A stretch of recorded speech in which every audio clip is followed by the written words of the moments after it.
What was it like working with Joey? He changed everything. What was he like? Me. He's a lot like me.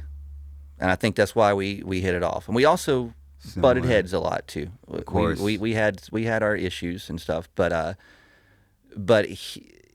we just connected. I never had connected with anyone like that. I'd been in my band doing my stuff for years. Like I said, I met Joey when I was 25, and I started playing when I was 15. So I had 10 years of musicians back and forth, and I just never gelled with anybody. He was the drummer in my head.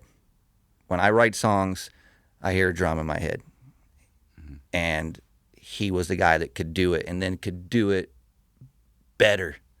Yeah. Well, if I do it like this. Like, he took my songs, like, because the Murder Dolls' first album, like, all those songs, for the most part, I had recorded them prior to that. So to hear him produce them and put drums, and, like, it was just like, holy shit. Wow. I learned. And I remember he wasn't, like, the first time I went did the vocals, I remember doing the first line of a song or something. And I was like, I'm in the booth, I'm talking back, and I'm like, how was that? And he comes back and he goes, that was pretty good. How about do it again, but don't suck? And I went, whoa. That's the first time someone told me I sucked. Yeah. I'll show you. And then I went for it. And he's like, whoa. I know you could do that. Do this. And then he started producing me. And I was like, this is what it is. Yeah.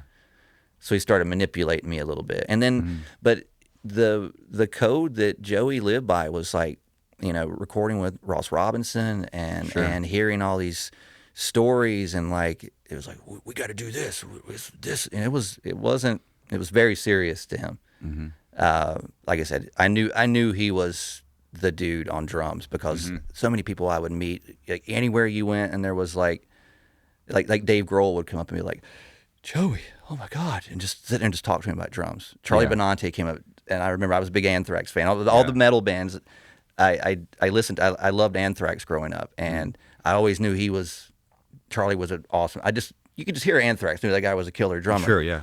And just watched him sit in the room, and just him and Joey in a corner, just going, how do you do this? How do you do this part?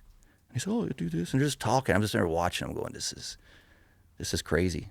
And I've always been a drum nerd. Like, I was very fortunate to play with him, and it was a trip, man. And at the time, it was like, drum wise, he changed the game. No one played like him.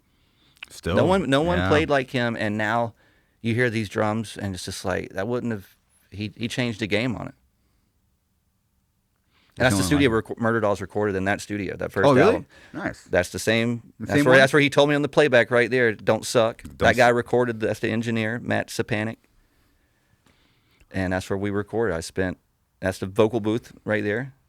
And he did all the drums for the album didn't even have a guide. He played it all in his head. That first album's not on a click at all. You can tell. Drummers have told me. You can tell. Yeah. But he didn't play to anyone. Like, he just would go in and go, all right, this is played in my head. This is the chorus. This is the verse. In. All right. He'd go back, guitar, bass, and then you got a whole song done. And he'd kill it.